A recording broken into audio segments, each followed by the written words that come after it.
Let's continue our exploration of compressor, Part D.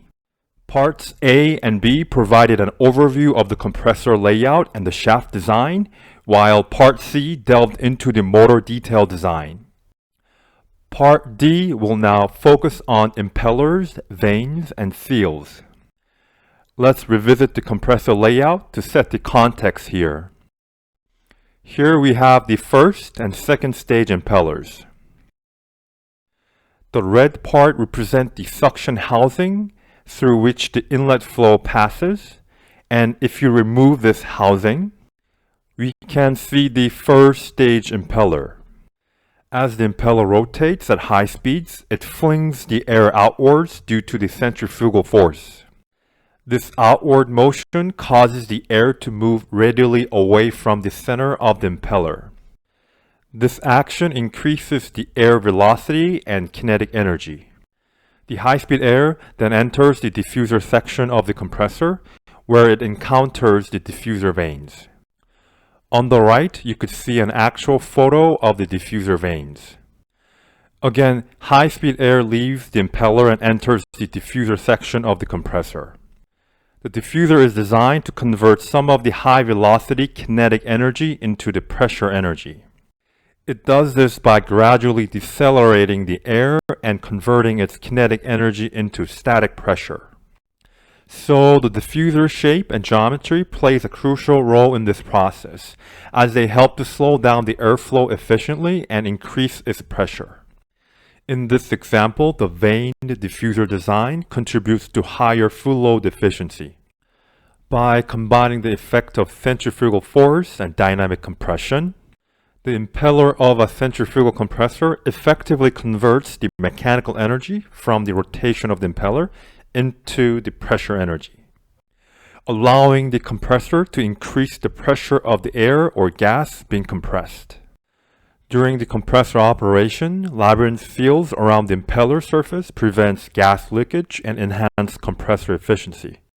Enlarging the flow pattern near the impeller helps to understand its importance. As the impeller spins, the flow moves towards the diffuser vane, and flow naturally moves from the area of high pressure to those of low pressure. So leakage occurs between the housing and the impeller, reducing the compressor efficiency. Therefore, adding labyrinth seals restricts the leakage, improving the efficiency. You could also add labyrinth seals at the back of the impeller. This further reduces the leakage around the impeller and eventually increase the compressor efficiency. In Part 22 video, we discussed the seal design aimed at reducing leakage. The step design offers an effective solution to minimize leakage, while the inclusion of tilted, slanted teeth provide further enhancement in this regard. By integrating both step seal design and tilted teeth, you can significantly improve the compressor efficiency by mitigating the leakage. Let's examine how we define the tolerance for the impeller seal.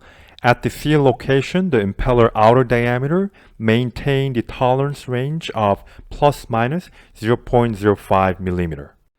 The seal inner diameter also adhere to the tolerance range of plus minus 0.05 mm.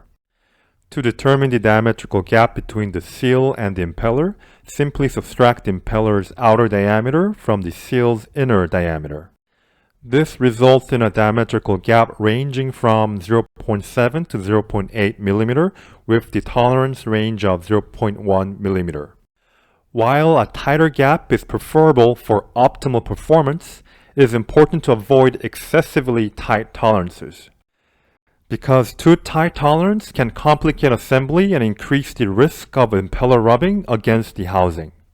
Impellers can be crafted from various materials, with cast aluminum being a good choice for high-speed compressor due to its light-weighted property. And typically the surface finish on all flow surfaces such as inside hub, shroud, and blade contour surfaces is defined RA 1.6 micrometer max.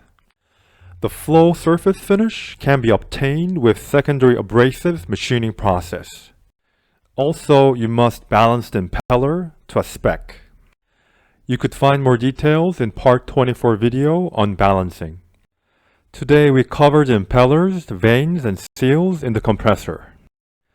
If you have any questions or if there's anything else you'd like to explore, feel free to leave comments below. Thanks for watching, and I'll see you in the next videos.